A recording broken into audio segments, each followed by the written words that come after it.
Marianne porte plainte contre ceux qui maltraitent ses valeurs. Marianne porte plainte contre ceux qui rétrécissent son identité et ses valeurs ont toujours été universelles. Et comme on ne l'entend pas, mais beaucoup de gens s'expriment en son nom, un jour je me suis dit, mais si elle pouvait nous parler directement, qu'est-ce qu'elle nous dirait? Je pense qu'elle pointerait du doigt ceux qui maltraitent ces valeurs fondamentales.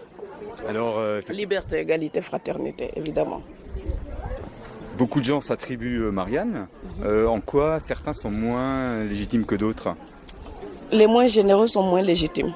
Parce que je pense que Marianne, comme toute mère, voudrait rassembler tous ses enfants et pacifier les relations sociales, pacifier la communauté nationale, la souder plutôt que la fragmenter. Alors que beaucoup parlent pour la fragmenter. Et donc elle porte plainte contre tout ce qui exclut, contre tout ce qui définit son identité par la négative, par restriction. Alors qu'il faudrait dire, la France c'est ça et ça, nos valeurs ce sont celles-ci et notre projet c'est celui-ci. Au lieu de dire cela, on nous dit la France ce n'est pas ceci, la France ce n'est pas cela. Mais comme je dis souvent, dire ce que n'est pas l'Atlantique ne suffit pas pour dessiner ses contours. Donc à un moment donné, il faut nous dire quelles sont les valeurs de la France et comment les défendre. Est-ce que c'est un mal français de justement être dans cette posture-là, au lieu de proposer quelque chose de positif, d'appuyer sur tout ce qui est négatif? Non, ce n'est pas un mal français et il ne faut pas que les Français se l'attribuent. C'est général, c'est partout dans tous les pays. Chacun veut définir une identité. Donc je pense que c'est une histoire de générosité à défendre dans tous les pays. Au Sénégal, comme en France, comme en Allemagne, comme aux États-Unis. Vous voyez, Donald Trump, par exemple, veut nous dire ce que c'est que l'Amérique, mais en l'opposant à d'autres personnes qu'il voudrait exclure. Et je pense que c'est notre époque qui se rétrécit, qui se bloque sur elle-même. Et nous devons ouvrir les fenêtres pour dire, ouf, nous voulons un peu d'air, nous voulons rencontrer les autres, nous voulons de l'ouverture, nous voulons le dialogue, parce que c'est l'époque de la mondialisation. Et vouloir se refermer, c'est aller vraiment contre le mouvement de l'histoire. Est-ce que ce livre aurait encore un sens maintenant? C'est-à-dire que est-ce que le combat continue en permanence en fait? C'est ça? Je pense que défendre les valeurs de la France, c'est une histoire sans répit. Si on arrête de les défendre, c'est comme notre liberté. Si on arrête de la revendiquer, nous la perdrions. Donc il faut défendre ces valeurs-là pour les installer, pour les consolider, pour toujours les porter avec nous. Il n'y a pas de période pour défendre les valeurs de la France. Il ne faut pas attendre seulement les périodes électorales. Même si j'ai écrit ce livre à une période électorale, c'est parce que c'est le moment où on donne beaucoup plus de voix pour ces choses-là.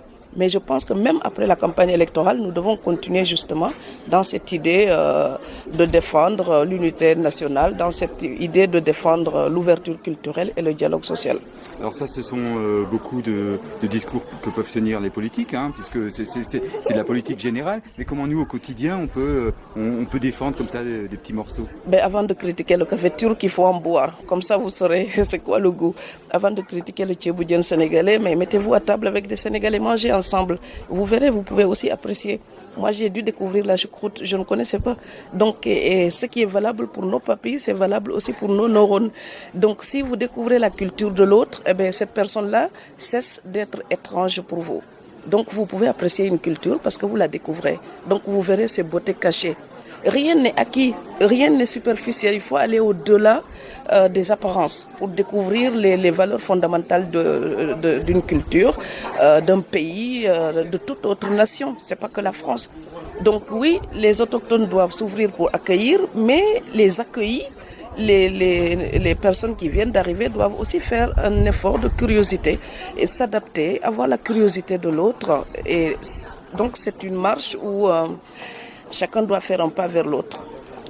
Pourquoi à un moment donné avoir peur de l'autre devient presque une définition de soi? C'est triste d'être là comme du pain rassis là. Mais un peu d'ouverture, regardez le thé. Si vous lui mettez de l'eau, le thé s'épanouit. Ouvre ses feuilles et là vous avez le parfum et vous avez un super thé. Donc tout ce qui est rétréci, raccorni et tout petit, ce n'est pas généreux, ça ne correspond pas à la France. J'ai aimé ce pays avant de le connaître. Pourquoi? Parce que ces auteurs, ces grands auteurs ont su parler et porter des valeurs internationales. Donc si vous dites liberté, égalité, fraternité, c'est valable partout sur cette planète. Tout le monde rêve de ça. Et la France a ça comme devise.